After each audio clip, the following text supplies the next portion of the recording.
Now let's go on to anxiety. So anxiety, again, similarly, we've got psychotherapy, which is talking therapy, and this includes CBT, which we've just discussed, and also exposure therapy, which is more focused on behaviors. And there's also the medication aspect as well for anxiety. Exposure therapy you may have heard of before. I'll briefly explain it. So exposure therapy has a good evidence base behind it. It works quickly, effectively, and for a long period of time. What it tends to do is essentially expose anxious people or patients or sufferers to the thing that makes them anxious. So let's say a social anxiety. An individual suffering with social anxiety, they might be exposed to social situations which they are fearful or anxious of. And they would expose themselves over time to these situations.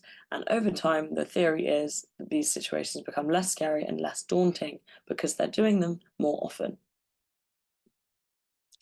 CBT, on the other hand, similar to depression for anxiety, aims to educate sufferers on how their symptoms, feelings, and thoughts and behaviors are all connected up. So psychoeducation again. And how your thoughts and feelings might affect your physical symptoms or your behavior.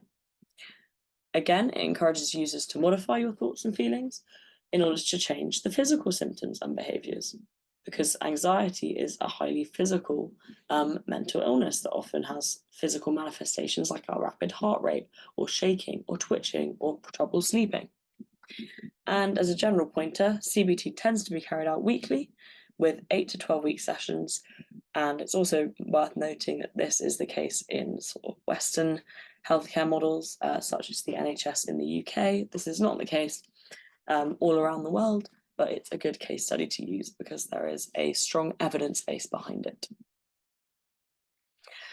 So let's have a deeper dive into CBT for anxiety and what exactly the mechanisms of change are. So this is the hot cross bun method, which sounds a little bit interesting.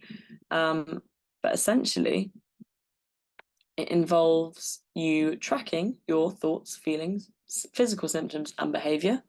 And these are all sort of modeled on this hot cross bun, if you will. And if you look at this one on the left here, the exposure therapy will then try and make it look something more like the right. So the negative automatic thought, I am really bad at this and everyone thinks I'm stupid. After therapy, you will think it is a great challenge. And this is the same with physical symptoms, blushing, coughing, shaking, stuttering, dry mouth. And this could lead to a lower heart rate later down the line after a course of exposure and cognitive therapy. In terms of emotional, worry and panic could instead result in feelings of confidence. So, what about the medication method for anxiety? So, medications for anxiety are highly addictive in terms of benzodiazepines.